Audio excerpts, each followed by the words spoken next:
I wasn't looking for another woman. To be honest, I wasn't looking for anyone. My life had been recently and violently decluttered of a 5-year relationship, the kind of excavation that leaves you standing in an empty room, unsure of what was yours and what was just hers all along. Chloe had a way of expanding to fill any space, and now, in her absence, there was just a hollow echo and the faint scent of her expensive, citrusy perfume that clung to the one sweater I'd forgotten to throw out. So I did what I always do when my world shrinks to the size of a single heartbreak. I ran. I took an assignment covering the dying art of small-town journalism in some forgotten corner of the country, a place where the biggest news was the county fair's prize-winning pumpkin, and the Wi-Fi was as slow as the drawl of the locals. It was perfect. It was anonymous. It was a place to be a ghost, a recorder of other people's lives, my own safely packed away. The air here was thick with the smell of pine and damp earth, a welcome antidote to the city's exhaust fumes and stale regrets. I'd spent the morning hiking a trail that promised panoramic views, notebook in hand, trying to find a metaphor for resilience in the stubborn lichen clinging to granite cliffs. But the sun was a hammer, the air thinner than I was used to, and I'd forgotten my water bottle in the rental car. The world began to tilt, the edges of my vision blurring into a soft, impressionistic smear of green and blue. The last thing I remember was the rough bark of a pine tree against my cheek and a single detached thought: this is a stupid way to die. I woke up to the smell of antiseptic and the cool, starchy feel of a pillowcase that had seen better decades. A fluorescent light hummed a monotonous tune above me, casting a sterile, unforgiving glare on the pale green walls of the room. A clinic. My head throbbed in time with the lights buzzing. A woman was standing with her back to me, her form silhouetted against a window looking out onto a dusty parking lot. She was tall, with her hair braided intricately and piled on top of her head. The white of her uniform was crisp, a stark contrast to the warm, deep brown of her skin. She moved with a deliberate, unhurried grace, organizing vials on a metal tray, the soft clinking of glass, the only sound besides the fluorescent hum. My throat felt like sandpaper. I tried to speak, but only a dry croak emerged. The sound was enough. She turned, and for a moment the world stopped its tilting. Her face was calm, her features carved with a gentle strength. She had high cheekbones and dark, intelligent eyes that seemed to take in everything without judgment. They weren't pitying, just assessing. "Well, hello there, Sleeping Beauty," she said. Her voice was a surprise, a low, smooth alto with a hint of warmth that the sterile room desperately needed. "Good to see you're back with us." She picked up a plastic cup of water from a small table and walked over, her rubber-soled shoes making no sound on the linoleum floor. "Take it slow." I pushed myself up on my elbows, a wave of dizziness washing over me. What happened? My own voice sounded foreign, raspy. Where am I? "You took a tumble on the Miller's Peak Trail," she explained, holding the cup steady for me. I took a small, grateful sip. "Hikers found you. You're at the Northwood Community Clinic. I'm Lena." She watched me drink, her expression unreadable. "You were pretty dehydrated. Gave us a bit of a scare." I sank back against the pillow, the sheer stupidity of my situation washing over me. A journalist, supposedly capable and worldly, taken down by a simple hike because I forgot to drink water.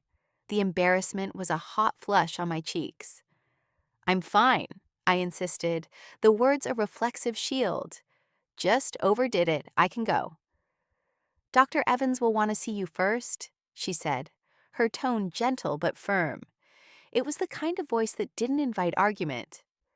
"Your blood pressure was low, and you have a nasty cut on your forehead. I've cleaned it, but it needs to be checked." She gestured to my head, and I tentatively raised a hand to my temple, my fingers finding a patch of gauze. I hadn't even felt it. "I don't have time for this," I muttered, more to myself than to her. I had a deadline. I had a whole narrative of stoic, independent recovery to maintain. Lying in a clinic bed, being tended to by a stranger, was not part of the script. Lena simply raised an eyebrow. The world will keep spinning, I promise. For now, your only job is to lie still and drink this. She placed the cup on the bedside table. And my name is Alara, I said, a belated attempt at civility. Right, Alara, she repeated, the name sounding different in her mouth, less like a collection of syllables and more like something solid. Well, Alara, try not to go on any more adventures for the next hour or so. She gave a small, almost imperceptible smile before turning to leave the room. I'll let the doctor know you're awake.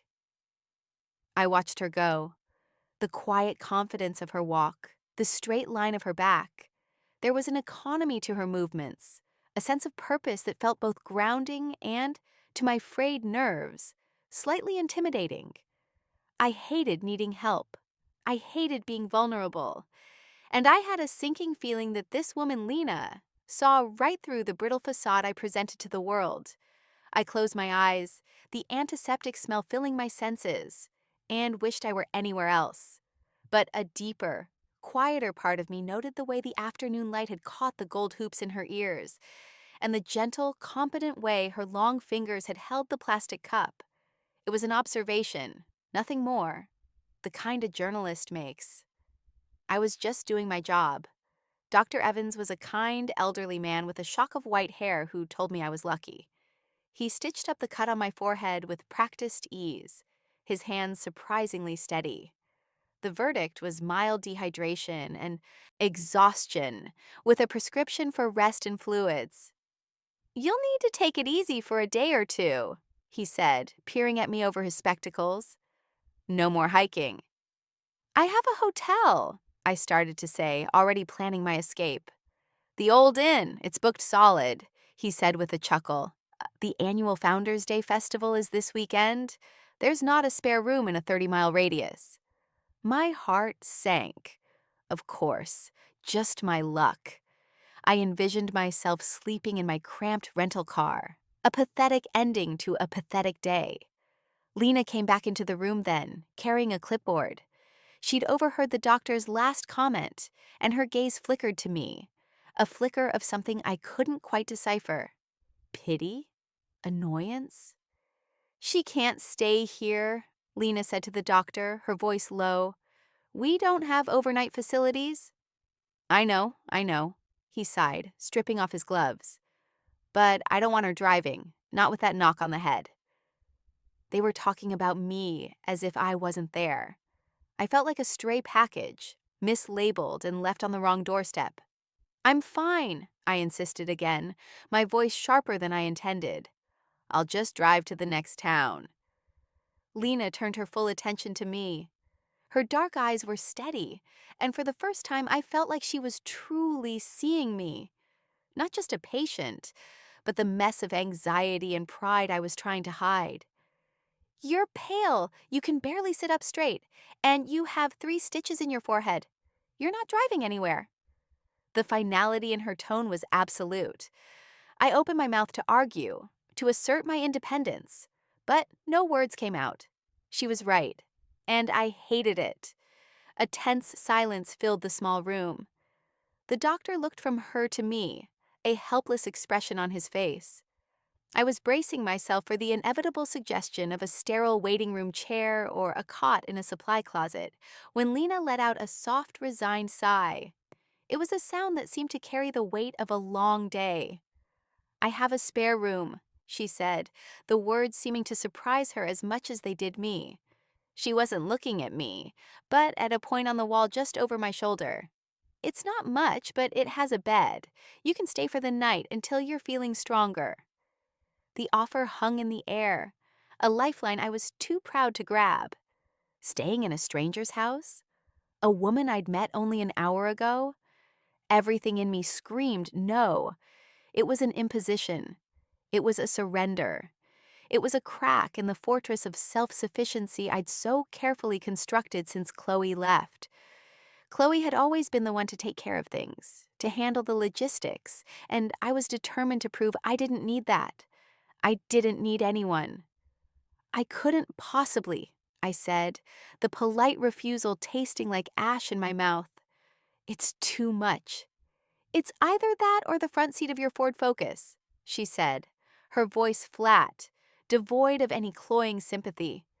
She finally met my eyes, and her gaze was direct. It's just for a night, Alara. It's the sensible thing to do. The word sensible was what did it. It bypassed my pride and appealed directly to the exhausted, pragmatic part of my brain. Sleeping in a bed was undeniably more sensible than sleeping in a car. With a feeling of profound defeat, I nodded. Okay, I whispered. Thank you. Lena's expression didn't change, but I saw a subtle relaxing of the muscles around her jaw. Fine, she said, as if settling a tiresome piece of business. Dr. Evans will get your discharge papers. I'll drive you over when my shift ends in an hour. She turned and left without another word, leaving me alone with the humming light and the uncomfortable weight of her kindness. I was going to a stranger's house, a woman whose quiet authority unnerved me, whose scent, something clean and herbal like chamomile tea and fresh laundry, I had already cataloged without meaning to. This was not the anonymous, detached assignment I had planned. This was messy. This was complicated. This was the last thing I wanted. Lena's car was a practical, slightly dusty Subaru that smelled faintly of dog and dried lavender. The drive to her house was short, a winding route through the small town's main street and into a residential area where the houses were modest and the lawns were neatly kept. She drove in a comfortable silence, her hands steady on the wheel. I watched the town pass by, a series of storefronts with hand-painted signs and porches decorated with early autumn wreaths. It felt a world away from the concrete and steel canyons I was used to. I felt a pang of something unfamiliar. Not quite homesickness, but a sharp awareness of my own rootlessness. Lena's house was a small clapboard cottage painted a soft, buttery yellow, with a deep green door and a porch crowded with pots of herbs and late-blooming flowers. A weathered wooden swing sat at one end, swaying slightly in the evening breeze. It looked lived in. It looked like a home. Inside, the feeling intensified. The space was warm and filled with a curated clutter that spoke of a life rich with interests. Books were stacked on every available surface, not just medical textbooks, but novels, poetry, and thick volumes on botany. A half-finished knitting project, a cascade of deep blue wool, lay in a basket by a comfortable-looking armchair. The air smelled of beeswax and something savory baking, a scent that made my stomach rumble. It's not much, like I said, Lena said from behind me, her voice softer here, in her own space. The guest room is this way. She led me down a short hallway to a room at the back of the house. It was simple and clean, dominated by an old iron bed frame painted white, piled high with a patchwork quilt. A single window looked out onto a sprawling, slightly wild backyard where a vegetable garden was giving way to the changing season. The bathroom is just across the hall. Make yourself at home, she said, lingering in the doorway. I was in the middle of making dinner when I got the call. About a daredevil hiker. There's plenty if you're hungry. You don't have to feed me, I said quickly, feeling another wave of indebtedness. I'm already imposing. It's soup, she said with a shrug, a hint of amusement in her voice. It's not a 5-course meal. It's less trouble to feed you than to listen to your stomach growl all night. Her directness was disarming. I found myself agreeing with a small nod, too tired to argue further. She left me to settle in, and I sank onto the edge of the bed, the mattress sighing under my weight. The quilt was soft beneath my fingers, each patch of fabric a different texture. I ran my hand over it, tracing the seams. This was her home, a place she had built, filled with her things, her scents, her presence, The quiet hum of the house was a stark contrast to the sterile silence of my own apartment, a place I'd barely inhabited since Chloe moved out, leaving behind geometric voids on the walls where her art used to hang. I felt a sudden, sharp pang of loneliness, so acute it was like a physical ache in my chest. I was a transient, a guest in someone else's life, a collection of notebooks and a rental car key. Here, in this room, surrounded by the evidence of a life firmly planted, my own felt thin and insubstantial. I could hear the soft sounds of her moving around in the kitchen, the clink of a spoon against a ceramic bowl, the quiet opening and closing of a cupboard. They were sounds of routine, of comfort, of belonging, and I was an intruder, a disruption. I lay back on the bed, not bothering to pull back the covers, and stared at the ceiling. The light from the hallway cast a warm golden rectangle onto the plaster. I cataloged the details of the room: the faint scent of cedar from the closet, the worn spot on the wooden floor where a chair must have once sat, the way the evening light caught the dust motes dancing in the air. I was observing. I was gathering details. But for the first time in a long time, I wasn't sure if I was the one telling the story, or if I had just stumbled into the middle of someone else's. Later, we ate soup at a small wooden table in her kitchen. It was a hearty vegetable soup, rich with tomatoes and thyme, and she served it with thick slices of crusty bread. For a while, we ate in a silence that felt less awkward than the one in the car. It was a shared, peaceful quiet, punctuated by the scrape of our spoons against the bowls. The house was settling around us, the sky outside deepening from bruised purple to inky black. I watched her as she ate, the way she held her spoon, the focused concentration on her face. She was different here. The crisp professional shell she wore at the clinic had softened. In her own kitchen, wearing a faded gray t-shirt and comfortable-looking pants, she seemed younger, more relaxed. The braids she'd worn piled on her head were now undone, falling in a thick dark curtain past her shoulders. "So, what does a journalist find so interesting about Northwood?" she asked, her voice pulling me from my thoughts. Her question was casual, but her eyes were curious. "I'm doing a piece on the decline of local news," I explained, stirring the last of my soup. "How small towns are trying to keep their communities connected when the local paper is gone." "You think we're a dying town?" There was a challenge in her tone, a hint of defensiveness for this place she called home. "No, not at all," I said quickly. "The opposite. I'm interested in the resilience, the ways people adapt." She seemed to consider this, her gaze thoughtful. "People here are tough," she said finally, "and stubborn. They know how to take care of each other." The words hung in the air, an unspoken commentary on our own situation. She was taking care of me. Just as she finished speaking, the lights flickered once, twice, and then died, plunging the kitchen into absolute darkness. I let out a small, involuntary gasp. "Well, damn," Lena's voice came out of the blackness, calm and unbothered. "Must be the storm they were forecasting. The power grid out here is a little temperamental." I heard the scrape of her chair, and then the soft shuffle of her feet. A moment later, a match flared, and her face was illuminated in the warm, dancing light. She lit a thick beeswax candle on the table, its glow pushing back the shadows and casting our faces in flickering gold and black. The world shrank to the size of the small table.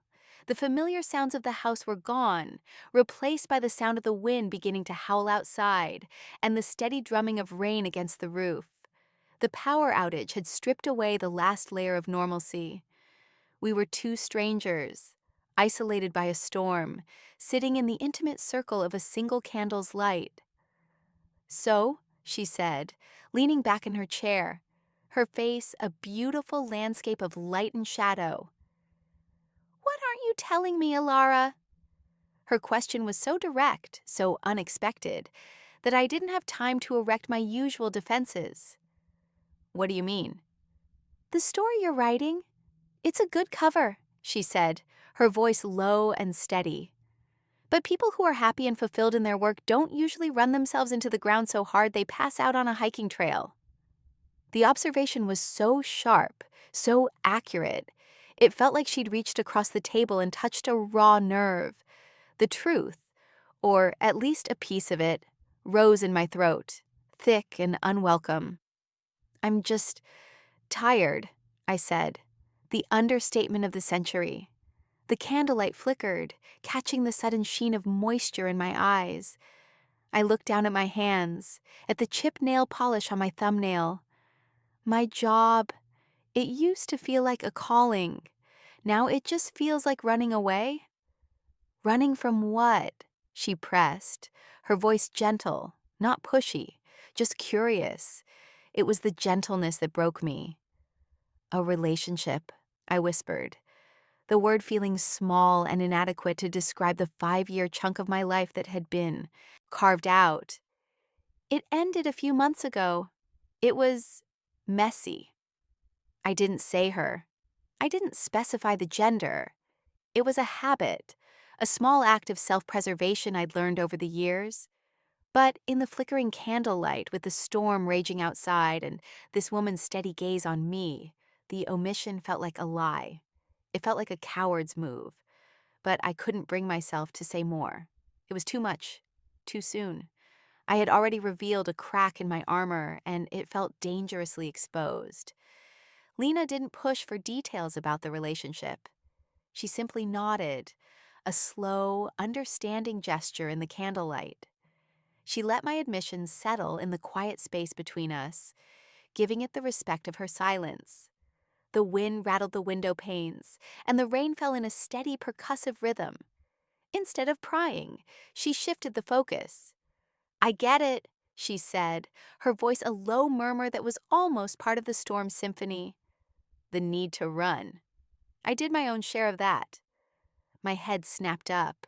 I couldn't imagine this calm, grounded woman running from anything. She seemed as rooted as the old oak tree I could just make out in her backyard, its branches tossing in the wind. "You?" I asked, the skepticism clear in my voice. A small smile touched her lips. "I wasn't always a small-town nurse. I did my residency in a big city hospital, ER, the whole chaotic life and death every second thing." She stared into the candle flame, her eyes distant, seeing a past I couldn't imagine. I thought it was what I wanted, the adrenaline, the feeling of being on the front lines. But it grinds you down. You see so much pain, you start to forget what peace feels like.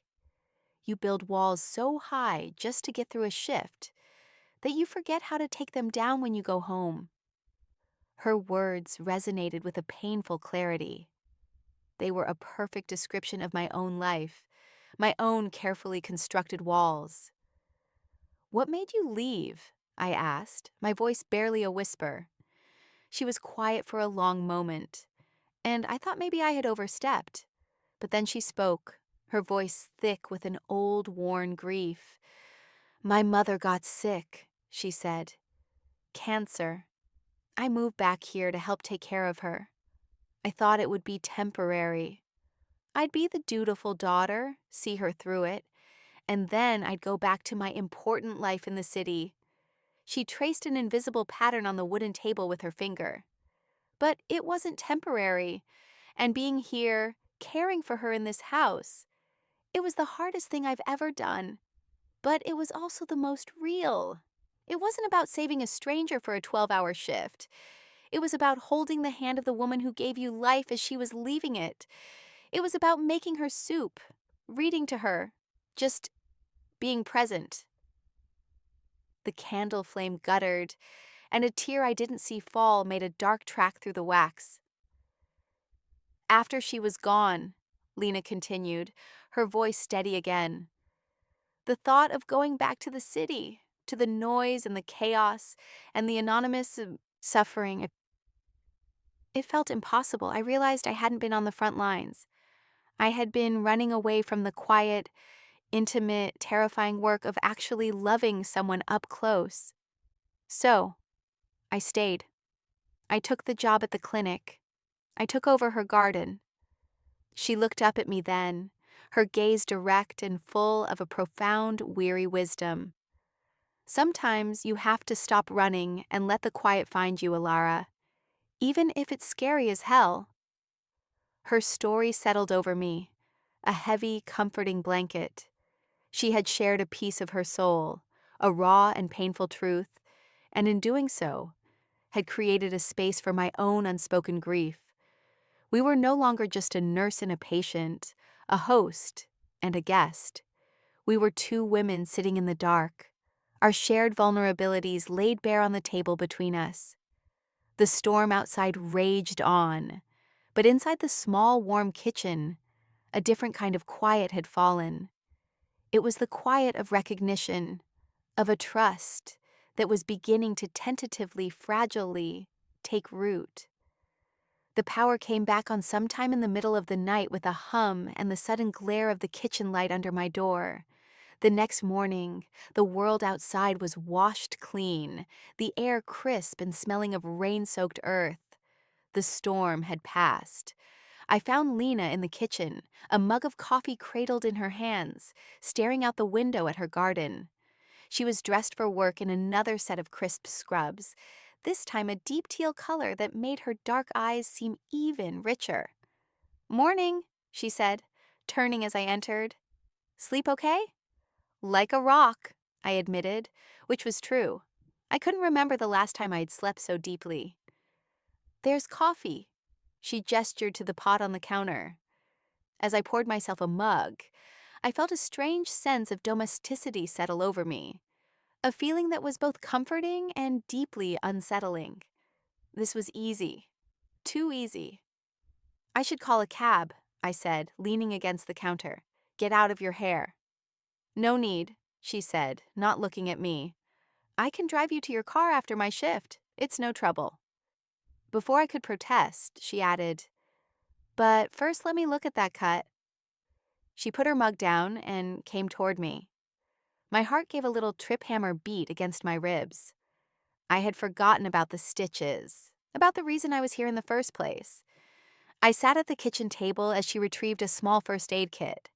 She pulled up a chair, her knee brushing against mine as she settled in. The casual contact sent a jolt of electricity through me, and I instinctively pulled back. Lena paused, her eyes meeting mine. "Sorry," she murmured, a faint blush coloring her cheeks. "It's fine," I said, my voice sounding tight. She worked with a practiced efficiency, her fingers gentle as she peeled back the edge of the bandage. Her proximity was overwhelming. I could smell the faint, clean scent of her soap, see the tiny flecks of gold in her brown irises, feel the warmth radiating from her body. Her brow was furrowed in concentration, her lower lip caught between her teeth. I found myself staring at her mouth, at the soft curve of her lips. My own breath hitched in my throat.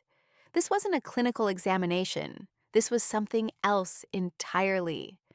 Her fingers, cool and deft, brushed against my temple as she cleaned the area around the stitches. The touch was feather-light, professional, but my skin erupted in goosebumps. Every nerve ending was on high alert, screaming her name. It was the same terrifying, exhilarating hum I'd felt with Chloe in the beginning, a magnetic pull that I had sworn I would never let myself feel again. It was a weakness, a vulnerability I couldn't afford. She finished her work, her fingers lingering for a fraction of a second too long on my skin before she pulled away. She began packing up the kit, her movements suddenly a little too brisk, a little too precise. "Looks good," she said, her voice a little strained. "Healing nicely." She wouldn't meet my eyes. The air in the kitchen was thick with unspoken words, with a tension so palpable, it felt like a third person had joined us at the table. The easy quiet of the night before was gone, replaced by this charged, humming awareness. We both felt it. The shift was undeniable. I was no longer just her patient, And she was no longer just my reluctant host. She was a woman, and I was a woman. And we were sitting in a sun-drenched kitchen, and the space between us felt both infinitely vast and dangerously small. My internal monologue, the one that had been narrating my life with cynical detachment, was suddenly screaming, "This is not why you came here. This is the exact thing you were running from. Get out. Get out now."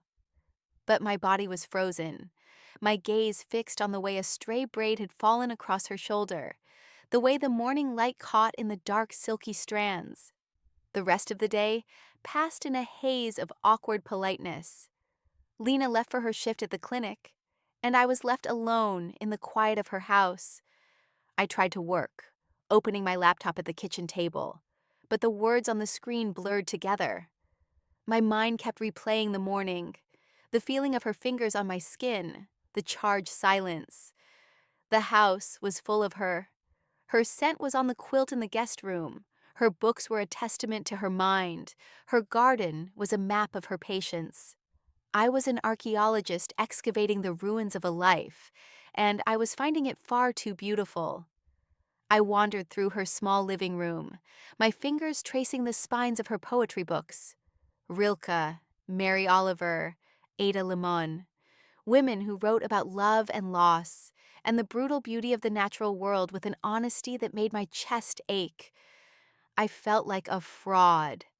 My own work felt so distant, so observational, while these women, and the woman whose house this was, seemed to live so deeply in the world. I was a ghost, and Lena was the most solid person I had ever met. Around noon, my phone rang, shattering the quiet. It was my sister Sarah. Her name flashed on the screen, and I felt a familiar mix of love and dread. "Ellie, you're alive," she said, her voice a cheerful burst of static. "I was starting to think you'd been eaten by a bear." "Very funny," I said, forcing a lightness I didn't feel. "Just busy. It's beautiful out here." "Uh-huh. So have you met any handsome, rugged lumberjacks yet?" she asked, her voice taking on the teasing, matchmaking tone I hated. "I'm not looking, Sarah." "Oh, come on. It's been months since the Chloe apocalypse. You can't just become a nun. A nice, simple guy would be good for you. Someone who doesn't think a blank canvas is a profound statement on the absence of meaning." Her casual dismissal of Chloe, of my life, was a familiar little paper cut. To my family, my relationships with women were a phase, an artistic eccentricity that they hoped I would eventually outgrow. They didn't understand that loving Chloe hadn't been the problem. Losing myself in the process had been. "I have to go," I said abruptly. "My source is waiting." Okay, don't be so prickly. Just try to have some fun, will you? And call me if you get swept off your feet by a charming veterinarian." I hung up the phone, my hand trembling slightly. The conversation had been a cold splash of water, reminding me of the world I was supposed to belong to, the expectations I was supposed to fulfill. A handsome lumberjack, a charming veterinarian, a nice, simple guy. My sister's words echoed in my head, a chorus of normalcy that made the humming attraction I felt for Lena feel illicit and dangerous. It was a reminder of why I kept my walls so high. It was easier to be a ghost than to fight for the right to be seen. When Lena came home that evening, the tension was back, a low thrum beneath the surface of our conversation. We made small talk about her day, about the town. I helped her water the plants on the porch. Every time our hands brushed as we passed the watering can, the jolt was there, a secret current passing between us. We were orbiting each other, two celestial bodies caught in a gravitational pull, both terrified of the impending collision. I knew I should leave. I should pack my bag, thank her for her kindness, and drive away until this town and this woman were just another entry in my reporter's notebook. It was the sensible thing to do. But as I watched her on the porch, her face tilted up to the setting sun, a sprig of rosemary tucked behind her ear, I knew I wasn't going anywhere. The thought of leaving felt like tearing something vital from my own chest. That night, the dam broke. We had finished a simple dinner of leftovers. The silence between us stretched thin and fragile. I was helping her clear the dishes, our movements in the small kitchen a clumsy, hyper-aware ballet. I reached for a plate at the same time she did, and our hands met over the warm ceramic. Neither of us pulled away. Her fingers were warm and strong, her skin soft against mine. I looked up, and she was already looking at me, her dark eyes wide and searching. In that moment, the entire world fell away. There was no clinic, no assignment, no sister, no Chloe. There was only the woman in front of me, the scent of her skin, the heat of her touch. I should go, I breathed, the words a lie. No, she whispered, her voice husky. Don't. The last of my resolve crumbled. All the fear, the exhaustion, the loneliness of the past few months rose up in a tidal wave. A sob caught in my throat, and my eyes filled with tears. I had been holding it all together for so long, and her simple, quiet "don't" was the key that unlocked everything.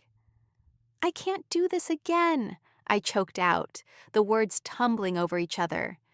The last time she made me feel like I was invisible, like my life, my work. It was all just background noise for her grand performance. I erased myself for her piece by piece until there was nothing left. Lena didn't say anything. She simply took the plate from my nerveless fingers, set it on the counter, and then her hands came up to frame my face. Her thumbs gently wiped away the tears that were now streaming down my cheeks. Her touch was impossibly soft, infinitely grounding. It wasn't pitying. It was a touch that said, I see you. You are here. You are solid. You're not invisible, Ilara, she said, her voice a low, steady anchor in my storm. I leaned into her touch, a desperate, involuntary movement, like a plant turning toward the sun. I closed my eyes, just for a second, savoring the feeling of being held, of being seen. When I opened them again, her face was inches from mine. The space between us was electric, humming with all the things we hadn't said. Her gaze dropped to my lips, and I saw the question in her eyes. I answered it by closing the small distance between us. The first touch of our lips was hesitant, a soft, tentative exploration. It was a question and an answer all at once. It tasted of salt from my tears, and the faint sweetness of the tea she'd been drinking. Then, as if a spell had been broken, the kiss deepened. It wasn't a desperate, frantic kiss, but a slow, profound unfolding. It was a kiss of recognition, of relief, of coming home to a place I didn't even know I had been searching for. Her arms went around my waist, pulling me closer, and I wrapped my arms around her neck, my fingers tangling in the soft thickness of her hair. The kiss was everything. It was the storm from the night before and the clean, quiet morning that followed. It was the comfort of her home and the wildness of her garden. It was the end of the running. It was the beginning of standing still. When we finally broke apart, we were both breathless. She rested her forehead against mine, her eyes still closed. I could feel the steady beat of her heart against my chest, a rhythm that matched my own. The silence that fell wasn't awkward or charged. It was a silence of complete and utter peace. I was here. I was seen. And it was more than enough. The next morning I woke up, in Lena's bed. The sun was streaming through the window, and for a moment, I was disoriented. Then the memories of the night before came flooding back. The kiss in the kitchen, the slow, tender journey to her bedroom, the feeling of her skin against mine. I turned my head, and she was there, propped up on one elbow, watching me. A small, shy smile played on her lips. "Morning," she whispered. "Morning," I whispered back, my voice thick with sleep. A wave of panic, a reflexive urge to bolt, washed over me for a second, but it was quickly replaced by a sense of calm I hadn't felt in years. There was no regret. There was only the warm weight of her leg thrown over mine and the scent of her filling my senses. "I have to say something," I said, my voice serious. I sat up, pulling the sheet with me. "Last night, the dynamic was weird. I was your patient. You were my caretaker. I don't want you to feel like—" "Alara," she interrupted gently, her hand coming to rest on my arm, her touch warm and reassuring. "I stopped seeing you as a patient the moment you told me about running away. I just saw a woman who was hurting." She paused, her gaze steady and clear. "What happened last night? That was just two women finding each other in the dark. That's all." Her words settled the last of my anxieties. She saw it, she understood it, and she wasn't running. This was real. This was happening. An action, a concrete step. The thought solidified in my mind, clear and sharp. I reached for my phone on the bedside table, my fingers moving with a sense of purpose I hadn't felt in months. I found my editor's number and pressed call, my heart pounding a steady, hopeful rhythm. Lena watched me, her expression curious. "Mark, it's Alara," I said when he picked up. "Listen, I need an extension on the Northwood piece. A week, maybe 2. I listened for a moment, then said, "No, everything's fine. I've found a new angle, something I need to explore more deeply." I met Lena's eyes as I spoke, and a slow, beautiful smile spread across her face. I was choosing to stay. I was choosing this. I was choosing her. We spent the final moments of my old life, and the first of my new one, on her porch swing. The morning was cool, and Lena had wrapped the patchwork quilt from the guest room around our shoulders. We sat side by side, our coffee mugs warming our hands, our hips and shoulders pressed together. The swing moved in a slow, hypnotic rhythm, a gentle pendulum marking the passage of time. We didn't talk much. There would be time for words later, time to figure out the messy, complicated logistics of what this all meant. For now, it was enough to just be. To watch the sun climb higher in the sky, to listen to the bird song, to feel the solid, comforting presence of her next to me. I thought about the woman who had stumbled down that mountain 2 days ago, brittle, defensive, and so profoundly lonely. She seemed like a stranger to me now. In the quiet of this small town, in the steady care of this incredible woman, I had been found. I leaned my head on Lena's shoulder, breathing in the scent of her, a mix of coffee and soap in the clean morning air. She leaned her head against mine, and her hand found mine, our fingers lacing together. It was a simple gesture, but it felt like an anchor, holding me fast in a world that had always felt like a temporary stop. Looking out at the quiet street, at the sturdy houses and the ancient trees, I knew my story on small-town resilience had been all wrong. I had been looking for it in institutions, in newspapers and town halls. But it was here. It was in the quiet kindness of a neighbor, the sharing of a meal, the offering of a safe place to land. It was in the courage to stop running, to face the quiet, and to let someone see you, truly see you, in all your broken, beautiful pieces.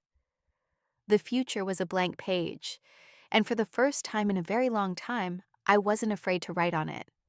When you've spent so long believing that vulnerability is a weakness, how terrifying and beautiful is it to find the one person who shows you it's actually your greatest strength?